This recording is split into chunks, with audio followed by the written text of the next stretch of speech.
हरे कृष्णा दोस्तों।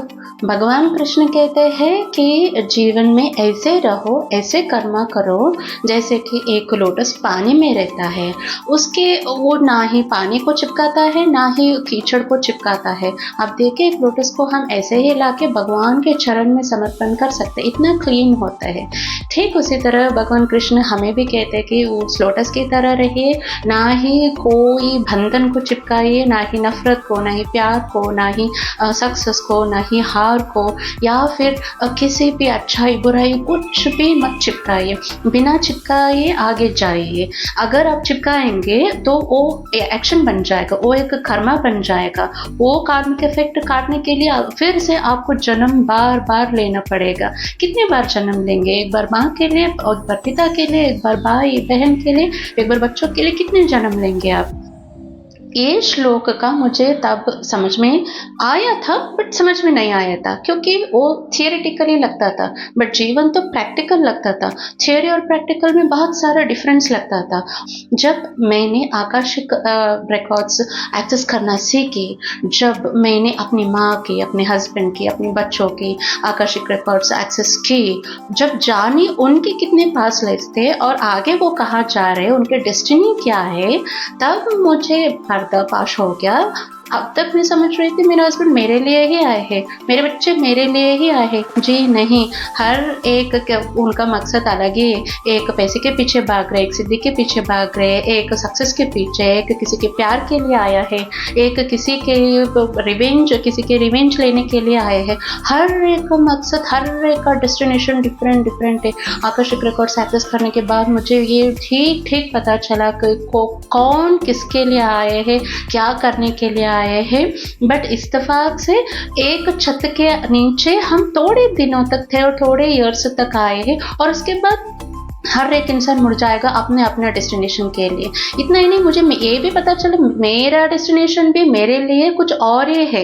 बट मैं उस भूल के इन सारे लोगों के, मेरे बच्चे, मेरे हस्बैंड, मेरे माँ, उन सारे लोगों को यहाँ पर कैरी करके बैठ गई हूँ, फिक्र करते हुए कि अगर मैं नहीं रहूँगी तो मेरे बच्चों को क्या होगा, मेरे हस्बैंड का क्या होगा, मेरे माँ का क्या होगा।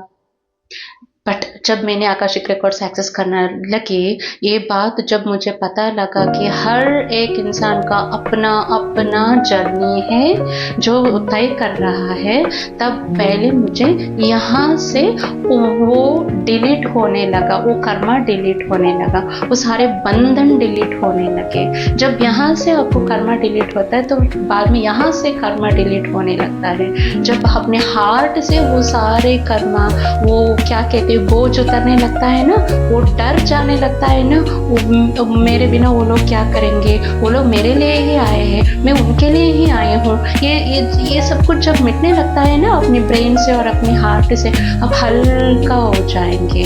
जब आप हल्के हो जाएंगे तो आपकी नज़रों के सामने से ये पर्दा जो था ना, ये सब कुछ माया मोह का, वो हट जाएगा। जब ये हट जाएगा तो आपको अपना रास्ता दिखाई देगा कि आप किसके लिए आप आए थे इस जन्म में। एंड बिलीव मी, आप इतने दिनों तक अपने हस्बैंड, अपने वाइफ, अपने बच्चों को एक बोझ की तरह यहाँ कैरी कर रहे थे, एक डर की तरह, एक रिस्पॉन्सिबिलिटी की तरह। अब वो लोग रिस्पॉन्सिबिलिटी बोझ नहीं बनेंगे, अब वो लोग आपके साथ साथ चलने वाले मुसाफिर बन जाएंगे। अब जीवन ऐसे लगेगा बोझ नहीं, खुशी खुशी खुशी खुशी साथ चलते लगेंगे। एंड जब ये होता है ना, तब आपको कोई कर्मा नहीं लगता है, क्योंकि आप एक्शंस कैसे कर रहे हैं, एक्शंस ऐसे कर रहे हैं जान के कि उससे आपको कुछ लेना देना ही नहीं है, यहाँ पर कुछ कैरी ही नहीं कर रहे आप लोग।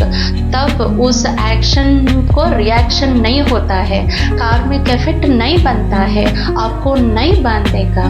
दैट मीन्स आपको बार बार जन्म नहीं लेना पड़ेगा। This is what Krishna wanted us to understand। जी हाँ दोस्तों, मुझे जब मैं आकाशिक रीडिंग करने सीखी और सारे लोगों को देखने लगी, तो मुझे भगवान भक्ति ये ही नहीं, भगवत गीता का असली अर्थ और उसे कैसे प्रैक्टिकली अपने जीवन में लानी चाहिए, ये भी मैं सीखने लगी। Please like, subscribe, share and follow me on my YouTube channel. Hare Krishna. Thank you.